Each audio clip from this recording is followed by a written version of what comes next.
On this episode of Doing the Most, we're going to take a look at the Pinter, a new way of making beer at home.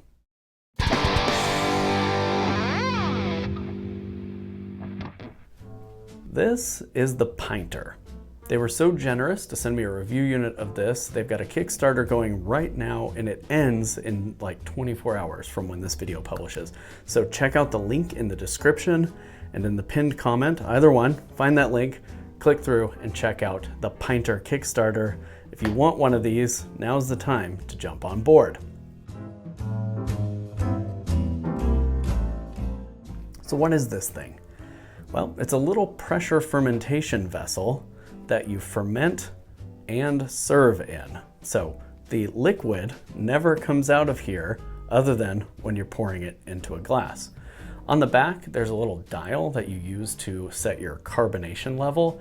And what that does is it helps trap in some of the CO2 during fermentation and then uses that to condition the beer.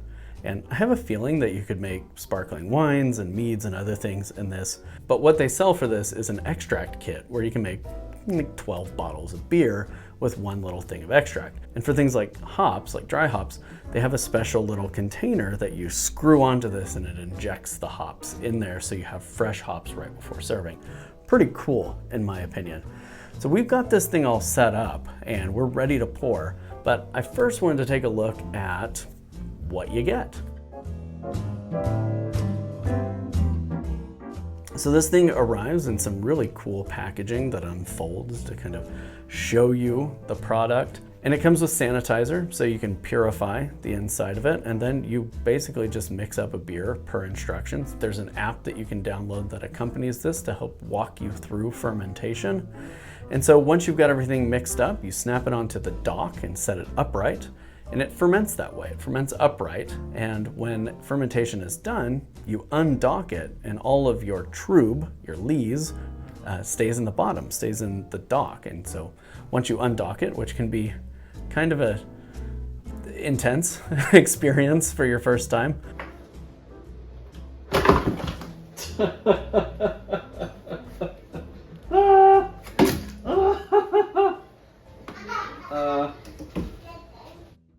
It tricked me. I thought I had done something wrong, but it just kind of comes off with a little bit of pressure. Once you undock it, you can rinse out all the trub from the bottom and you're trub free, essentially, other than the little bit of extra sediment that may drop inside of our kind of keg setup here. Then you leave it to condition. So I put it in the fridge for about a week to condition, and then I put my tap handle on and I'm ready to pour. Overall, brewing in this thing was a pretty chill experience. The instructions are pretty good and there's not a lot to do. You're pouring some ingredients in, adding your yeast, and then snapping it all together and waiting.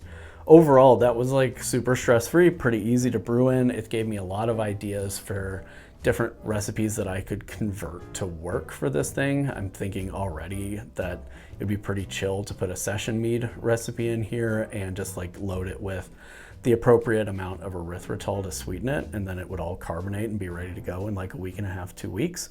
I think that in part is assisted by the pressure fermentation, in part it's assisted by that extended conditioning time. And so I followed the instructions that let you develop the beer. There are instructions to do it really quick, and then there are instructions for folks who want to wait a little bit and have a more well-rounded, clearer, crisper beer experience on the other end. So I went with those instructions, which has taken me right up to the finish line to get this video out this week. So I'm excited to pull a pint and try it out. Overall, the brewing experience, I would give this thing an A. It was really simple to follow the instructions. Everything kind of goes together. There are handles, like there's the handle on top for carrying it after you've got it docked. So it makes it pretty easy to transport, and it's not very heavy. I mean, there's the equivalent of like a dozen bottles of beer in here, and I can pick it up pretty easily. It fits in the fridge pretty well. I put it in my wine fridge. You could clear out part of a shelf. It's shorter than a gallon of milk, so you could clear out a shelf in your refrigerator for conditioning for that too. I don't have anything really negative to say about it. Cleaning it, purifying it, all of that was fairly simple. The gear itself looks really cool. Like, it's very space age. They produce it in a few different colors. My understanding is this is version 3. And so this is the first time it's going to be released in the United States. It's been in the UK exclusively.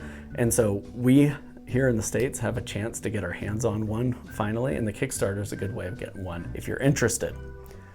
You know, I've done a Kickstarter before. We ran a Kickstarter for my Sip and Savor deck, and it's one of those things where, like, if we really want to encourage growth in the hobby and encourage innovation in the hobby, I feel like it's important to back those projects. I don't have a personal stake in this project other than thinking that it's cool and seeing the value in a new kind of beginner-friendly, no muss, no fuss brewing system.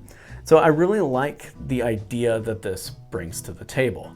Now, I will say there's a caveat that you're kind of going to get locked into their extract kits, because their extract kits have been dialed in not only for the volume that you're brewing in, but for the process that this goes through for brewing, conditioning, developing, all of that.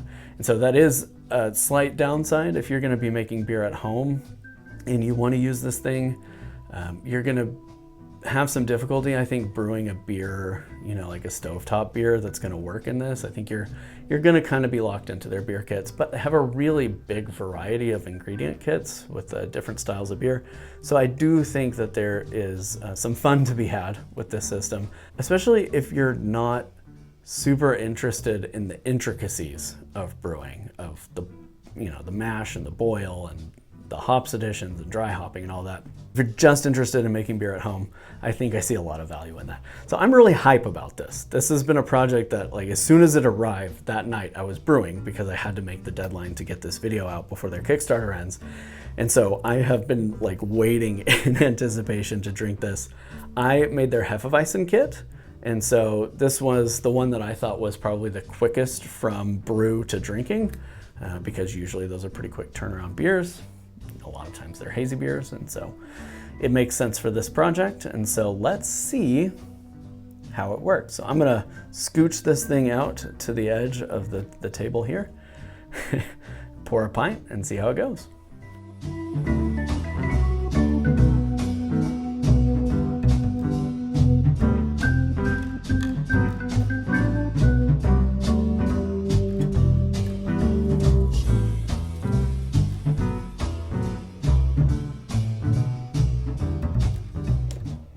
Our first pour was a bit foamy. We'll let that settle some.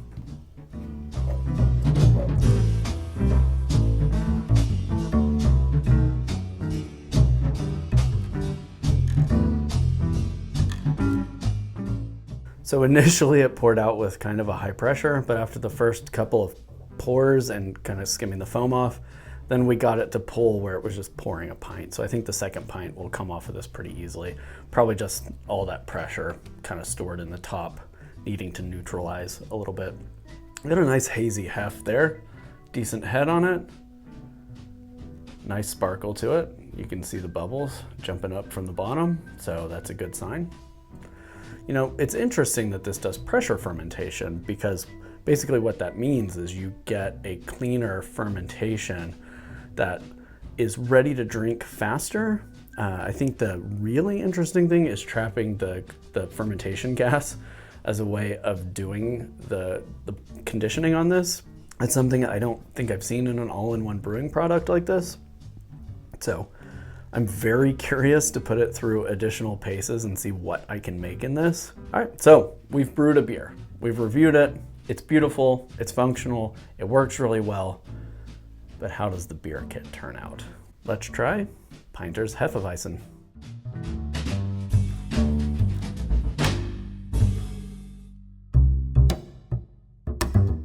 Uno más. It is clean. It is carbonated. Just like a classic Hef, you get big banana flavors in there. Like, the banana is not hiding. There's a little bit of that clove spice, but not much. It's mostly banana. It's malty. The hops profile is pretty good on it.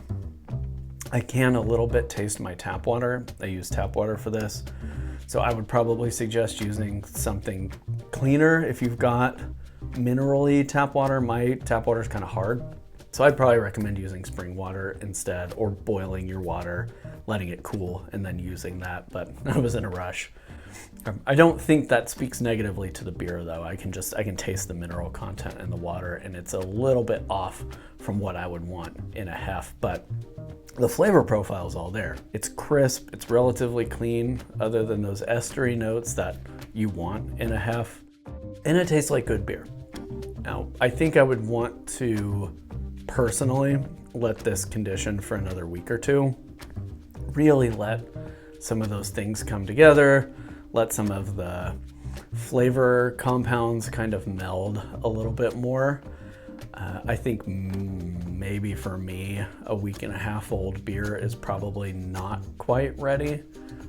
But if you were in a rush and you wanted good beer quick, I think this is a pretty okay solution. I think it's a smart way of doing it. I just like things to have a little bit more time on them, and I think that's what I want from this. I think I want to put the Pinter back in my fridge and try it in another week or two and see how it is from there.